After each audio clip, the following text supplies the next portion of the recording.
Assalamualaikum warahmatullahi wabarakatuh. Waalaikumsalam warahmatullahi wabarakatuh. Bismillahirrahmanirrahim. Mari kita lanjutkan ngaji kitab Fathul Karimil Manan. Sekarang sampai halaman 10. Agak ke bawah, baris ketiga dari bawah untuk yang kitab seperti ini. Bismillahirrahmanirrahim. Wa ayyuraiya. Wa ayyuraiya. Yuroi. Itu fi'il mudhari' mu'tal akhir. Tapi ini mu'tal ya. Ini dibaca nasab karena didahului amil nasib berupa an. Wa ayyuraiya. Lan yen to ngreksa sapa qari wong kang maca Al-Qur'an ngreksa al-adaba ing tata krama ma'al Qur'ani ing dalem sertane Al-Qur'an. Ini seperti wa ayyuraiya. Ini ada huruf ataf berupa wawu atau wa. Ini diatafkan kepada yang atas tadi. Berarti mulai adabul qari'i yajibu alaihi ayyukhliso. Nah, itu wa alla yaksida wa alla yattakhidal qur'ana ma'isyatan wa ayyuraiya. Jadi diatafkannya ke situ. Mulai ayyukhliso. Jadi ini termasuk kewajiban orang yang membaca Al-Qur'an, harus menjaga tata krama ketika membaca Al-Qur'an, tata krama bersama Al-Qur'an. Menjaga tata krama atau etika. Karena Al-Qur'an adalah kalamullah, dawuhnya Gusti Allah. Fayastahdiru mongko ngadirake menghadirkan.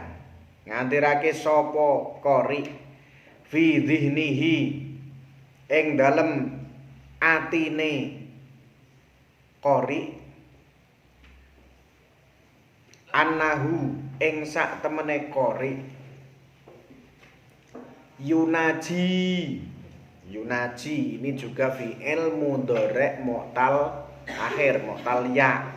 Nah, kalau tadi yang nasab yuraiya, tanda nasabnya kelihatan berupa fathah, tapi ketika rofa maka tanda rofaknya dhammah muqaddarah, dhammah yang dikira-kirakan, tidak diperlihatkan, tidak tampak, tidak berbunyi, tidak ditulis.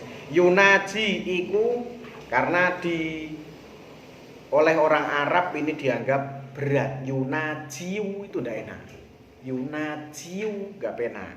Yunaji kalau jar gak ada ya. Yunajiu dianggap berat, maka domahnya dihilangkan. Yunaji iku bebisik sapa qari. Yunaji kalau masdarnya adalah munajat. Jadi munajat itu berbisik. Ora munajat cinta bukan. Iku lagu. Munajat itu berbisik maksudnya dengan Allah, berkomunikasi dengan Allah. Rabbahu ing pangerane qari. Jadi orang membaca Al-Qur'an ini berarti membaca kalamullah, berarti sedang berkomunikasi dengan Allah, berbisik dengan Allah, berkomunikasi dengan Allah. Maka harus dihadirkan dalam hati bahwa kita membaca Al-Qur'an ini sedang berkomunikasi dengan Allah. Wa yaqra'u lan maca sapa qari kitabahu ing kitabe Allah. Harus dihadirkan dalam hati bahwa ketika kita membaca Al-Qur'an kita berbisik dengan Allah, berkomunikasi dengan Allah dan membaca kitabnya Allah. Jadi bayangkan kalau kita ini membaca bukan zaman surat ya, membaca WA chattingnya seseorang. Ini kan langsung hati kita khusyuk menghadap sama orang yang chatting WA atau yang lain. Kalau orang yang ngechat itu orang yang sangat kita hormati, otomatis pikirannya tidak kemana-mana. Orang yang dihormati atau orang yang dicintai atau bahkan orang yang dibenci, khusyuk mesti. Sing ngechat iki wong sing digedingi. Ya khusyuk tapi khusyuk mangkel. Fayatlu mongko maca sapa qari. Fayatlu mongko maca sapa qari hu ing Al-Qur'an ala halatiman ing atase tingkahe wong yaro kang ningali sapa man ningali Allah ing Gusti Allah ta'ala hale maha luhur sapa Allah. Maka sudah seharusnya ketika membaca Al-Qur'an itu membaca seperti keadaan orang yang melihat Allah, seperti ketika seolah-olah berhadapan dengan Allah. Kalau bisa seperti itu. Berarti membaca Al-Qur'an ini perasaannya dalam hati seperti orang yang melihat Allah atau berhadapan dengan Allah, sehingga pikirannya fokus betul-betul dengan membaca Al-Qur'an dan menghayati dengan sepenuh hati apa yang dari makna ayat-ayat yang dibaca. Iku nek paham maknane. Ya orang bisa seperti ini kalau paham maknanya. Berarti membaca dengan sepenuh hati. Kamu baca chat WA dari orang yang kamu hormati, kamu paham artinya. Ya kamu bisa betul-betul khusyuk. Ana wong liwat ngalor ngidul nang sandingan ya ora roh. Diomongi wong kadang ora roh. Seperti kamu nonton TV lagi acara yang kamu betul-betul suka. Wah, ndeloke diundang kancane ora krungu. Itu berarti khusyuk ya ngene iku. Diundang kancane ora krungu. Ana kancane liwat selentar-selentar bar ditakoni, "Ki roh si A iki ora roh." Karena apa? Khusyuke le ndelok TV, pikirannya menghadap. Jadi ana wong ngomong sampai tidak mendengar. Itu orang yang betul-betul khusyuk. Ya walaupun tidak sampai seperti itu, tapi membaca Al-Qur'an dengan menghayati makna dari ayat yang dibaca. Tentu saja itu bisa dilakukan, harus didahului dengan mencari ilmu. Jadi belajar membaca Al-Qur'an yang benar, terus belajar makna dari Al-Qur'an, ngaji kitab, setelah ngaji kitab baca Al-Qur'annya, ngaji juga kitab-kitab tafsir, ben paham maknane Al-Qur'an itu baru bisa menghayati betul. Nek orang ngerti maknane, kamu baca chat dari seseorang, chatnya berbahasa asing, kamu nggak paham, bisa khusyuk kira-kira? Ya nggak bisa. Kamu nggak bisa bahasa Inggris sama sekali, baca chatting dari teman kamu kuliah di jurusan bahasa Inggris, di chat pakai bahasa Inggris, otomatis kamu ya nggak bisa khusyuk. Karena apa? Tidak paham maknanya. Maka penting juga orang ngaji. Jadi khusyuk itu memang ya butuh ilmu. Seperti halnya orang sholat. Orang sholat supaya bisa khusyuk, dikatakan khusyuk benar itu kalau sholat, membaca bacaan sholat dengan menghayati maknanya. Jadi bacanya lisan, hati dan pikiran menyatu sehingga bisa berkomunikasi dengan Allah. Jadi bukan hanya bacaan lisan saja. Dan itu bisa dilakukan kalau orang paham maknane.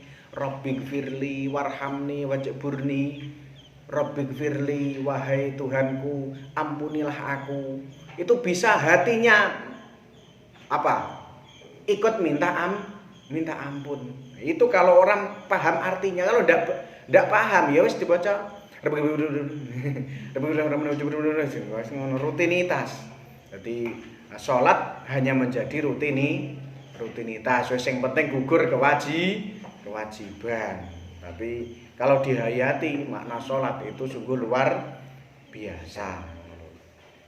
Seperti halnya baca Al-Qur'an, kalau dihayati Sehingga kalau baca Quran itu sudah bisa paham, bukan hanya fasih bacaannya, fasih secara tajwidnya, tapi paham maknanya. Itu sehingga apa? Tujuannya baca Al-Quran kan untuk apa? Kemarin saya katakan bahwa hanya membaca saja itu belum sampai tujuan. Jadi Al-Quran diturunkan ke muka bumi bukan hanya untuk tujuan tadarusan, nggo hatam-hataman, luruh ganjaran akeh-akehan, bukan seperti itu. Tapi apa? Itu adalah panduan hidup umat manusia. Kon urip sesuai tuntunan Al-Quran. Tuntunan Al-Quran, kon anut tuntunane Quran, kon anut pituture Al-Quran. Nah, bagaimana orang bisa ikut pituturnya kalau ilmunya hanya terbatas membaca lafadznya, hanya ilmu baca, ilmu tajwid, ilmu gharib, itu saja tentu tidak bakal paham. Jadi ngajinya itu memang harus terus menerus, jangan sampai ngaji sudah TPQ sudah merasa puas, wah sudah khatam Al-Quran, sudah tamat TPQ sudah merasa wis jos yang penting. Nah, jangan. Jadi masih itu baru saja tahap permulaan. Orang bisa baca Al-Quran itu dalam ilmu agama hanya permulaan. Cara wong masuk ngomah baru ke pintunya saja, baru sampai terasnya, baru ketok pintu, belum masuk. Karena baru lafadznya, belum paham isinya. Sehingga orang kalau hanya fasih bacaannya, fasih di lisan, membaca Al-Quran wis harus cepet-cepetan, hitungannya ben cepet pakai matematika. Katanya kalau satu huruf pahalanya 10. Berarti kalau saya baca lambat itu malah tidak dapat banyak. Supaya dapat pahala banyak saya bacanya cepat. Semakin cepat pahalanya semakin banyak. Karena si A itu satu juz dia harus waktunya 1 jam karena bacanya lambat. Saya 1 juz bisa 15 menit. Berarti pahalanya banyak saya. Jangan seperti itu. Padahal perintahnya Al-Quran, kalau membaca Quran itu disuruh cepet-cepet biar dapat banyak, apa disuruh pelan-pelan? Jos iku sing gelis khatam, sedino khatam pindho, sedino khatam, apa yang pelan-pelan saja? Perintahnya Al-Quran loh ini. Ayatnya bagaimana? Yang memerintah pelan-pelan. Warattilil Qur'ana tartila. Ora wayassiril Qur'ana. Ora wasarriil Qur'ana tasri'a. Enggak, cepet-cepetan maca Quran bentuk akeh, ganjaramu ben akeh. Tidak seperti itu. Tapi warattilil Qur'ana tartila. Pelan-pelanlah kalau baca Al-Qur'an. Tapi yo harus disertai ilmu iku mau. Kalau pelan-pelan itu bisa menghayati maknanya Al-Qur'an sehingga ketika sampai ayat-ayat nasihat pitutur kita menghayati pituturnya Al-Qur'an, nasihatnya Al-Qur'an. Ada ayat menerangkan tentang siksa, tentang neraka, kita menjadi takut, ada ayat tentang ancaman. Nek ora paham ya santai-santai saja. Membaca wailul likulli humazatil lumazah. Macane fasih, tapi bar iku langsung ngelek-elek wong, ngrasani wong ngalor ngidul. Padahal ayat itu ancaman bagi orang yang suka membicarakan kejelekan orang lain, suka menghina orang lain. Nah, kalau orang tidak paham, selesai baca langsung ngerumpi. Karena apa? Tidak paham apa yang dibaca. Di nasihat itu bukan hanya dihafal dan dibuat rutinitas, tapi dipahami. Ada ayat menerangkan neraka sehingga kita takut. Ada ayat menerangkan tentang surga, tentang janji-janji Allah sehingga kita bersemangat menjalankan ketaatan, kebaikan. Mulane ngaji ku penting, nggih. Masih banyak ilmu yang belum kita pelajari, ilmu yang belum kita kuasai. Jangan cepat puas. Fa illam yakun mongko lamun ora ana sapa wong yaro iku ningali sapa wong, sapa qori. Fa ilam yakun mongko lamun ora ana sapa qori yaro iku ningali sapa qori hu ing Allah fa innallaha mongko sak temene Allah subhanahu wa ta'ala iku ai usabbihu subhanahu wa ta'ala utawa usabbihullaha subhanahu maha suciake sapa ingsun subhanahu kelawan maha sucine Allah. Jadi subhana itu tarkibnya menjadi maf'ul mutlak yang mana fi'il dan fa'ilnya dibuang. Kok ujug-ujug subhanahu, kok ora subhanuhu, subhanihi. Nah, ndak, mesti subhana. Itu nasab karena menjadi maf'ul mutlak. Subhanahu maha suciake sapa ingsun ing Allah kelawan maha sucine Allah. Wa ta'ala lan hale maha luhur sapa Allah. Fa innallaha yara iku mirsani sapa Allah hu ing qori. Kalau kita tidak bisa, mungkin sulit Pak, masih sulit. Orang disuruh baca Quran atau orang sholat kok seolah-olah melihat Allah, itu masih sulit. Kalau belum bisa seperti itu, fa innallaha yarahu.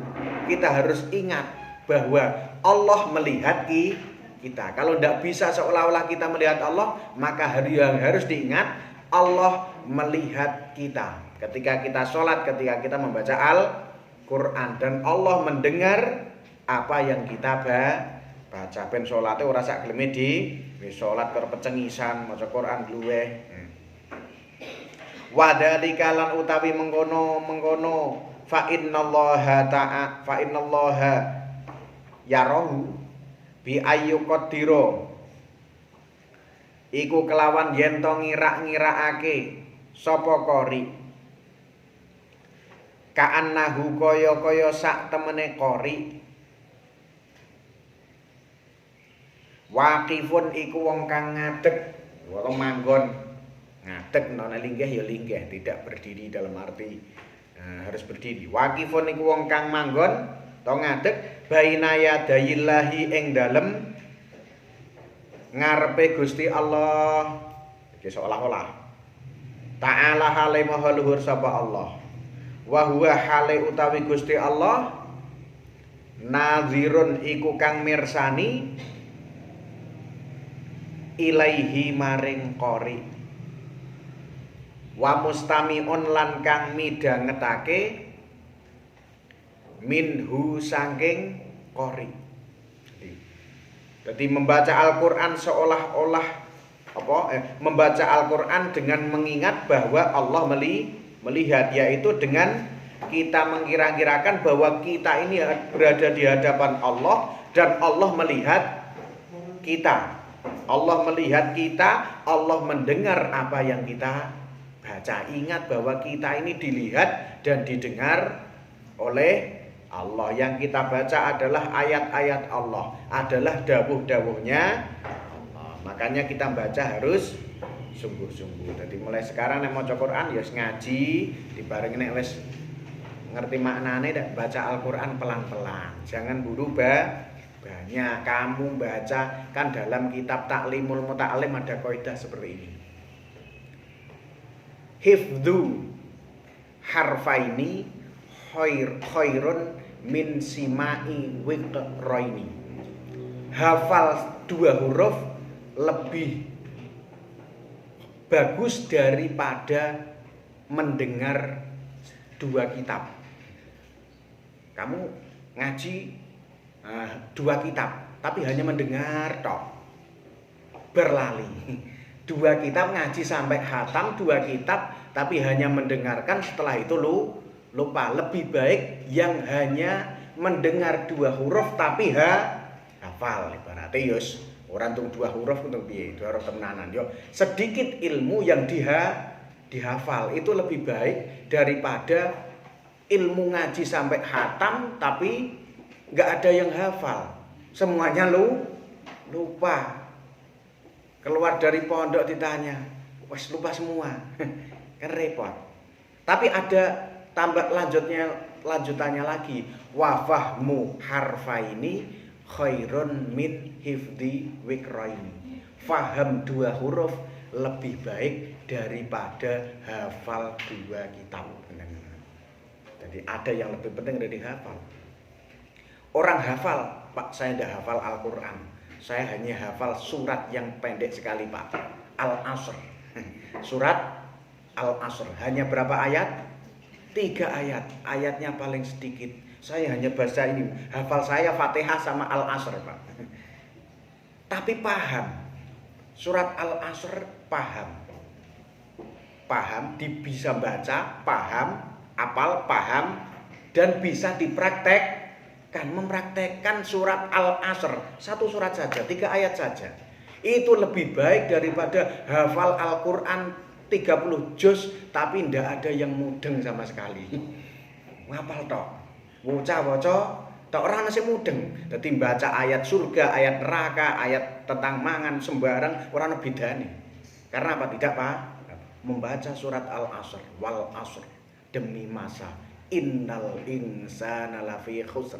Sesungguhnya manusia itu benar-benar dalam kerugian. Illalladzina amanu, kecuali orang-orang yang beriman, wa amilus solihati, dan melakukan kebaikan,